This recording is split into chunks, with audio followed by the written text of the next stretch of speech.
Teachers of Reddit, what student will you never forget? One of my students told me as a child she wanted to grow up to be a strawberry and then cried when she realized she couldn't because she was a human being. Very sweet girl. I've had many students that are still taking a large place in my heart. Some are sad, like the girl whose mother started beating her during a parent conference. I started crying and begged the mother to stop. The student who had no water or electricity at home but we allowed him to shower at school and we washed his clothes. The student who watched his grandparents get murdered by his mother and wrote about it in an essay for my class. The student who had never been in a lake that we took camping. He was so excited but didn't know how to swim, so he just stood in the water up to his neck and grinned. Lovely. The girl with terrible anxiety that I sat with for hours after school to work on schoolwork, not because she wasn't smart, but because she was so anxious about not being perfect. The girl who was mauled by a dog, which messed up her face, but she always smiled. The girl whose father brought her to school every day late who finally broke down and told me her father was her every day when the mother left to go to work. The Vietnamese and Cambodian refugees who flooded my school after the war. One wrote an essay about running towards a boat and seeing his grandfather get shot but he had to keep running. The Brazilian boy who got up in class and got me to start dancing with him while we all laughed joyfully. The group of students I took outside during their first snowstorm. The wonder on their faces was priceless. The student who found me on Facebook after 20 years to tell me I made a difference in her life. She came to my state and took me to dinner and told me I was there for her when her home life was terrible. I had no idea. I'm just kind to everyone. I have a million more stories. I have loved every student and being able to teach has been an honor. Edit. My goodness, I am moved to tears by the comments, especially the thanks. Thank you for reminding me how much value my life has held. I had a junior, approximately 16 years old, in my high school science course last year peel the of metal off the side of a ruler and proceed to stick each end of it into an outlet and shock himself. I saw the sparks out of the corner of my eye and he jumped up and his arm was in some significant pain. He said he did it because he wanted to see what would happen. Scientific method in action, I guess. I will never forget that. Edited to, shocked, because he didn't actually die. Thanks for the heads up. I had a 7th grader that was the biggest, happiest. He actually was pretty intelligent, but he was such an open book, and didn't put much effort into school, that he came across as a bit of a fool. Other teachers treated him like a nuisance, because he definitely was a distraction to other kids. He didn't try to be disruptive, he just was. But he lit up the room with positive energy and was genuinely happy to enjoy every moment of being alive. I didn't understand how his prior teachers were annoyed by him because he genuinely was a ray of sunshine and he made everyone a little happier by being in his presence. He was always smiling, always entertained by life and it was contagious. Kind of like a human golden retriever. I helped him learn how to set school-related goals for himself and take more of an interest in the things we studied, and he was so proud of earning his first A in my class. The reason I will never forget him is because I wasn't yet a mother when I taught him, and I decided then that, if I ever have kids, I hope they will be as happy as Oscar is. I would try to encourage their sense of wonder and fun, above all else. The one who told me, "You really make me think." We are friends to this day and have the best conversations. It's the highest compliment for a teacher. I was a water sports instructor teaching people kayaking and canoeing a couple years back. There was a group of refugees, all minors between 11 to 17 that came to us through a charity that was supporting them gaining asylum in my country, UK. All of them had crossed the channel on a raft or dinghy literally 2 days before, and for some reason the charity had decided it was a good time to take them canoeing. Can't make this up. There was this one kid from South Sudan, 15 years old and an absolute behemoth. We're talking 6 foot plus and pushing 14 to 15 stone in weight. Covered in scars, some of them ritualistic scarification, missing teeth and generally just looking like he'd been through many times. He was terrified of the water. I took him in my boat, nice and easy, then once he got comfortable I just stuck a stern rudder in and let him power us through the water. Him and the other kids loved it. We had some tears at the beginning, I imagine there was a lot of PTSD involved judging by the state of some of these poor kids. At the end of the session, this giant monster of a child walked up to me with a huge jagged grin, said in broken English, "Thank you, leader," and gave me a bear hug I'll never forget. To this day, 4 years later, I still remember that grin. Edit. *** water. Sports. In the water. With boats. Not. ***. Big Mike. I'm a HS science teacher in an affluent suburb. We get this transfer kid in who is about 6 feet 8 inches, 350, long thin Hulk Hogan mullet, not bald though, and big glasses. Mike hailed from the hollers of Kentucky, thick southern accent, and was the most quotable kid I ever met. "I hate books, Mr. XXXXX they. Me off. My grandma made me sleep on the porch because she cooked some veggies and I told her, dang it woman, where's the meat?" Exclamation mark quote. "I ain't never seen a pencil like this. Can I keep this and show my dad?" Talking about a regular mechanical pencil, they threw me out of Golden Coral because I ate 8 of them steaks they had. I was. Next time I'm trying for 9. And we were supposed to have a fire drill at like 1:55 or some odd time. At 1:57 he went ahead and pulled it on us too. Thinking he would help out whoever forgot. I teach at a prison. The first inmate I had graduate under my teaching cried when he looked at his diploma. He was the first in his entire family to graduate. It was quite the accomplishment and I was very moved. And #X200B. Edit. Thanks for all the awards. I had a kid, 16, total addict. Alcoholic. Pills. Really rough childhood. Started smoking crack with his dad at 13. Stepdad committed suicide in front of him at 14, unimaginable. In between. He'd come to school high or. And we would send him home. Nice kid, always respectful and just had a good soul. One day he was all sorts of messed up and I pulled him out of class. I told him that I loved him and I was worried and if he kept this up he would more than likely be dead by 30. He freaked out and ran to the principal's office and complained that I had just told him that I loved him and cared about him. Principal said, "Well, maybe he loves you and cares about you." We kicked him out of school after we had to. He got sober. He came back to track me down. He grabbed me and started sobbing. He said when I said I loved him it was the first time an adult had said that to him and he believed it. He has stayed sober for years, went to college, and is doing really well as a nurse now. So many. Madison, who had a beautiful smile. A few years after graduation she was murdered by her boyfriend, a classmate of hers. This shattered me. Tony, who had ADD and I seated right in front of me. He made me crazy and charmed his way into my heart both at the same time. He liked my class but not science, and that was fine. Travis, who was a nice kid in school but is now a real leader in his community. Stephanie, who pursued a career in chemistry and said it was because I inspired her. Sarah, who called me the night she was suicidal. She's now 1 semester from being a social worker. Dustin, from my first year, who was living on his own and needed lunch money half the time. He's a dad and husband now and doing great. Haley, who put a ton of pressure on herself and was in tears in my class after school. A couple conversations with her dad later and I think maybe a family crisis was averted. She's with the Peace Corps now. Bill, who did as much as needed to make AC in my class, and no more, who has a PhD in mathematics and is a data scientist. He was bored. M, whose name is distinct so I'm only using his initial, blew off school from January to March for unknown reasons. Kicked it into high gear for the last quarter and final, but still ended with a 59 F. It cost me nothing to nudge that to a 60 so he could have the credit and graduate. He knew, and thanked me. Kids doing well now. Justin, who had a major falling out with the journalism teacher and couldn't get anybody to listen to his side of things.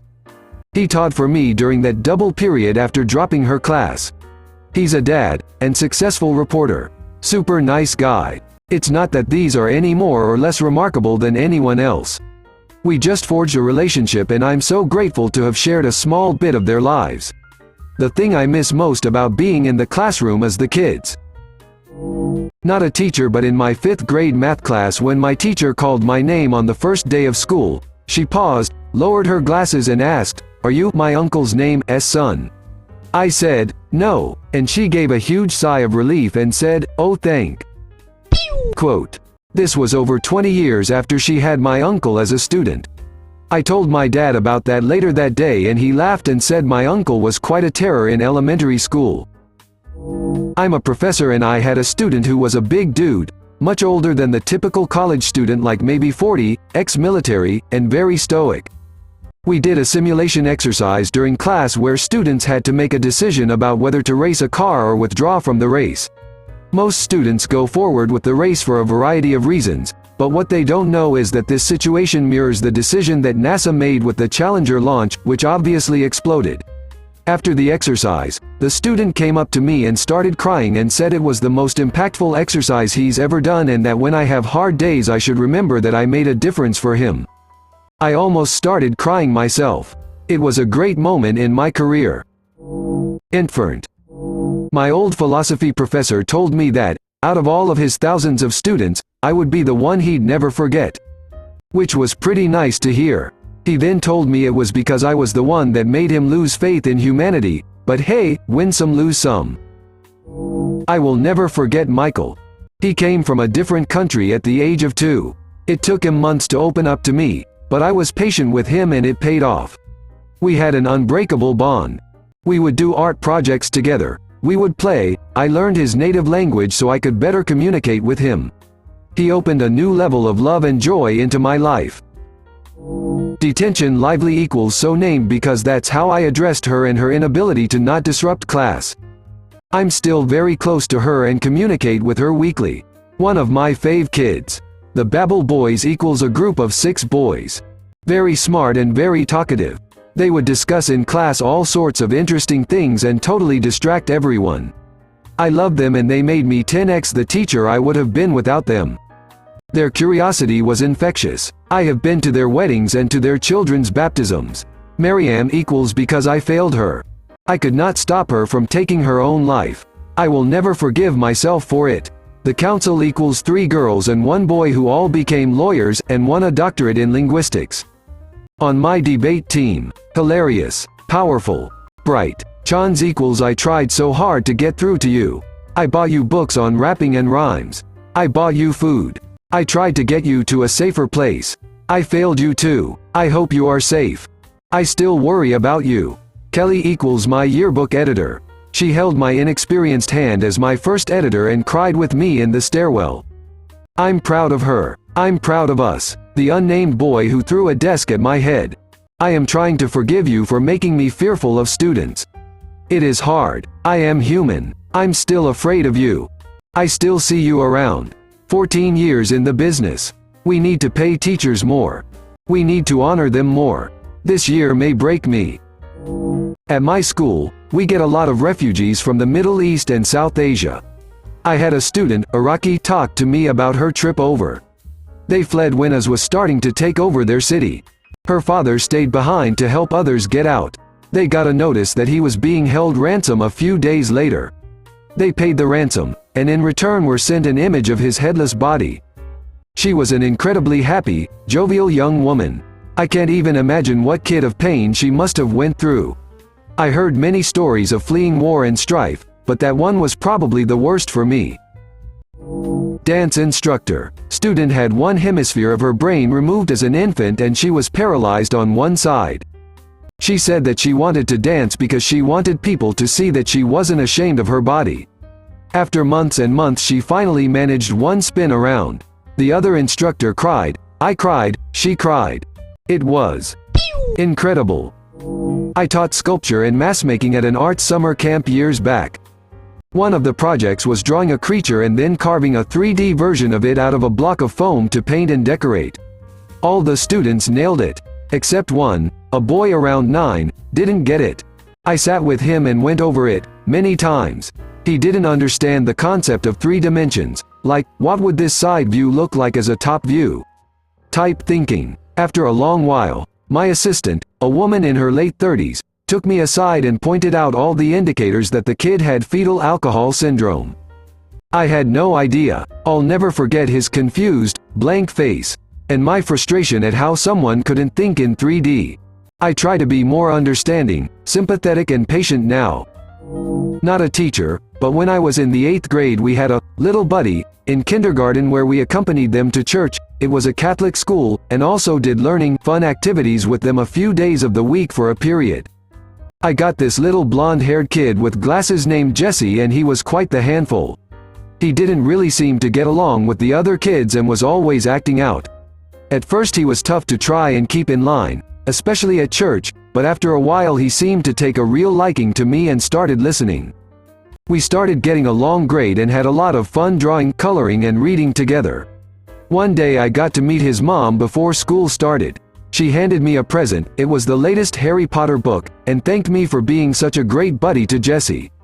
Apparently his dad left them and he took it really hard, which was why he was always acting out. She said that she noticed a change and thinks that me being so nice to him had a lot to do with it because he would talk about me to her.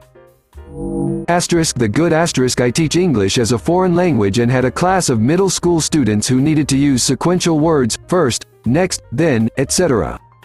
to describe making something as part of their end of book test.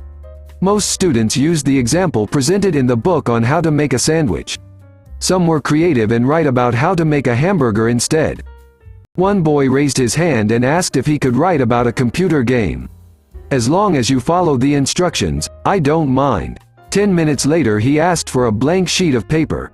Whereas everyone else answered the question with 4 or 5 short sentences, this particular student wrote 2.5 pages on how to make a house in Minecraft, creating tools, assembling material, avoiding enemies, etc.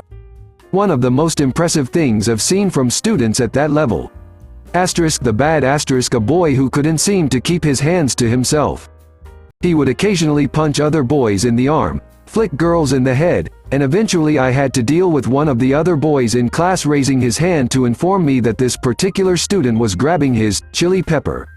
Chili pepper, gochu, is a Korean euphemism for closing parenthesis. The troublemaker was eventually kicked out, but not before his mother came to complain that her son was an angel and I was obviously making everything up. The weird a 5th grade girl joined my class and on her very first day, after everyone else had left, walked up to me and slid a folded up piece of paper across my desk. Teacher, this is my phone number. Call me anytime. Infant. Teaching ESL in Taiwan, I joked with a young student and told him I was hungry. Not knowing I speak Chinese, he responded with, Kai da bien, which translates to eat. After school one day we were playing with a dog which playfully bit a student. The student then proceeds to bite the dog back to everyone's surprise. I was getting my middle school certification in my state. This was maybe 3 to 4 years ago, and my college would place us in local schools in the area to partner with an accomplished teacher and get our observation hours in. The college had a reputation of putting male teacher candidates in the roughest schools in the area. Me and my fellow male students had a theory about this, but of course we couldn't prove it. Anyway, my first morning there, in a very rough all-boys middle school in the worst part of the city, first period a little boy maybe 10 to 11 walks into class, looks at me and says, "What are you looking at, you Ryan Gosling lookin'?" Question mark quote. I was utterly speechless, lol. I can only assume that was his catch-all term for white men, lol. I'll definitely never forget him. Ha ha ha ha. This huge 8th grader named Earl who wanted everyone to think he was a badass, and he did get into quite a bit of trouble, but in reality he loved math. He took a test in class one day and begged me after to let him retake it because he didn't think he did well. I graded it and he got 100%, so I called his mom to deliver the news, and you could tell it was the first positive phone call she'd ever gotten about her son. This tiny girl named Chelsea who asked so many questions in class that you could hear the collective sigh every time she raised her hand, but she never let it deter her. She was murdered when she was in her early 20s, and it killed me to read that in the paper. This lanky boy named Isaac who was always in trouble and could never stop taking. I ran into him a few years later and he was taking AP Calc. I said, "What do you have to say to me?" Kidding, of course. And he says, "Thank you," and melted my heart. And so many more. I'm waiting for Kevin's teacher to show up. I'm a speech therapist, so I work with the students who have disabilities or special needs. One of my students started with me in kindergarten. Let's call him Frankie. He had autism and just a tiny bit of language, and a lot of behaviors. But something about him I absolutely loved. He walked like an old man and had a mop of blonde hair. I adored him even though a lot of the other staff classified him as a difficult kid. He had a difficult home life and unsupportive parents which made his behaviors a lot worse, but he never had them with me. As he got older, he had more outbursts and tantrums, but they would always call me over to calm him down. When COVID hit, Frankie's parents weren't able to get him onto the computer to do remote learning, and I left to work at a different school in September, so I never got to say goodbye to him. I know he's probably doing okay this year, but it breaks my heart that I can't be the one to be there for him anymore, and I just hope he understands why I'm not there. I taught undergraduate classes while I was in grad school. There are a few people who stand out, but one guy in particular. He was real smart but a good-natured dude, laid back. I relied more on papers than tests as a way to formulate grades, so students wrote a lot of papers. And this guy wrote the best stuff. He'd take something complex that we'd go through and tie in pop culture and even jokes, but in such a clever way it showed he really understood the subject matter. It was fun to read his papers. He took 2 of my classes. A couple years later, after I had moved on and was working elsewhere, he asked me for a recommendation for a position. He ended up going into archaeology, professional digs, graduate school, the works. I don't think that my teaching directly impacted his success. He was a smart guy, he was going to do well no matter what. But it sure was cool to see this real smart dude at his start and then watch him become a scholar and professional in his own right.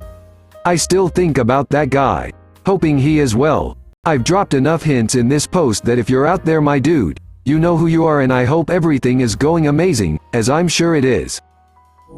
Infant. A 10-year-old student of mine from before COVID. His mother had terminal cancer, and I sometimes wonder how he is, if his mother passed. He was a real handful, but he was a nice kid and didn't deserve it. My mother has 3 or 4 favorite students from when she taught nursery school. All 4 went on to be published authors or otherwise great work, including a boy who got into Duke, put that on hold, served 2 tours in Iraq as a Marine, and is currently in graduate school. We're wondering when. Run for office. What always hit me is that my mother could identify these kids at age 4, and she was always right. She also diagnosed autism, ADHD, learning disabilities, who was, etc., always right as far as we know. I taught 6th grade English. Had this student who was way too smart and funny for his age. He lived right by the school, and he'd stay after school some days and just chill out while I was grading papers. I liked him a lot. I kept things pretty light in the classroom. Tried to make the kids laugh when I could. One day, I start in on this joke rant about the word, chillax. Can I just say something about the word, chillax, guys? It's a ridiculous word. I like slang. I'm all for language changing over time. But chillax doesn't solve a problem. It's the word, chill, which means relax, combined with relax, which means relax, to make chillax, which also means relax. It's pointless. And this kid stands up and interrupts me with, whoa whoa whoa, just chillax, Mr. X. I laughed pretty hard. It might not be that funny to you. But his timing, his tone, it was perfect. Especially for a kid his age. Hope he's doing well. Didn't happen when he was in my class, but he, 5-yo, was being difficult one day, as he often was, so he wasn't allowed out to play come break time. Teacher came back into the classroom to find he'd smoothed his all over the water cooler. Both his parents were teachers. His dad worked at my school. Grim. Student here. Read all the replies as of 149 total comments. I just want to thank all the teachers who bend over backwards for us students. Especially this year, and especially because there's a ton of absolute jerks in my generation. Grade. I know the effort you put in for us doesn't always seem apparent, but thank you for all that you do. And for Ms. Buck, even if you aren't on Reddit, a million thanks. You pushed me further than I had ever been prior to 7th grade, and showed me what it looked like to truly love a class and teach them well. But more importantly, you taught me acceptance of everyone who deserves it, a lesson I'm still struggling to teach myself. I'll never forget you, nor the rest of the Dragon's teachers. So thank you, teachers. Thank you a million times over. Purple. The one who threatened to me, in explicit detail. Who, once we got the appropriate help and resources for him, was the sweetest kid in the world and thanked me every day for not giving up on him. The one whose life I saved, when I called home because they suddenly got very unwell, and it turned out he needed emergency surgery. The one who has a physical disability, and oh so proudly told me one day, "Miss Oxenfree. Look, I can jump now." Dancing helped me jump, because our daily dance breaks helped her develop her gross motor skills to the point that she could figure out how to jump. Not a teacher, but had a teacher who will forever hold a place in my heart. I was molested from 10th-11th grade by a man my family really trusted. After everyone found out, I struggled really hard. She let me eat lunch alone in her classroom for months. She let me stay after school while she worked and listened to me vent about it. She was a shoulder to cry on whenever I needed her. She even showed up to his sentencing in support of me. I'm 6 years out of high school and I just got lunch with her a while back. She was one of the people who helped shape me in my youth. She is a wife and mother to 2 boys who were pretty young at the time. And she was teaching numerous classes at the time, yet she always made time for me when I needed her. There were other teachers at that school that looked out for me after that happened, but she by far helped me the most. I really don't know where I'd be if it weren't for her. Joseph. I taught Reed.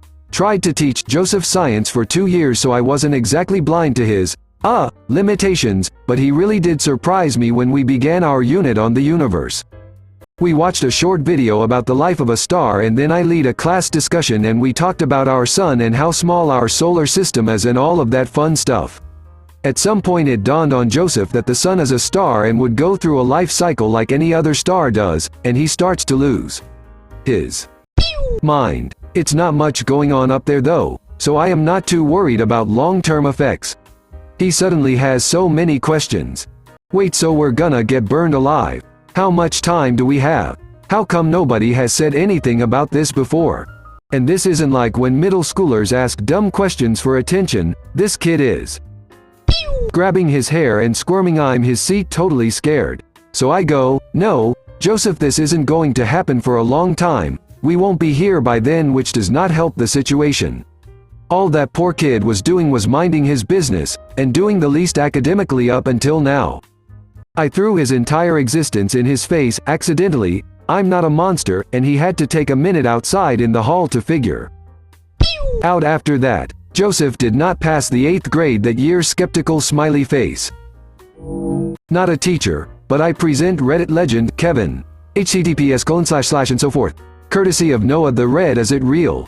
I don't know, but it's well written if it was made up. Not a teacher. In primary school, I remember the language teacher in class referenced one of the students who for the quarterly exam wrote his essay with only one extremely long huge sentence taking up almost 2 entire pages. Yes, you read that right. An entire essay 2 A4 pages long, composed with a single sentence from begging till the end. I am still trying to figure it out how B could have done it. Make sure to like and subscribe while watching this awesome animal.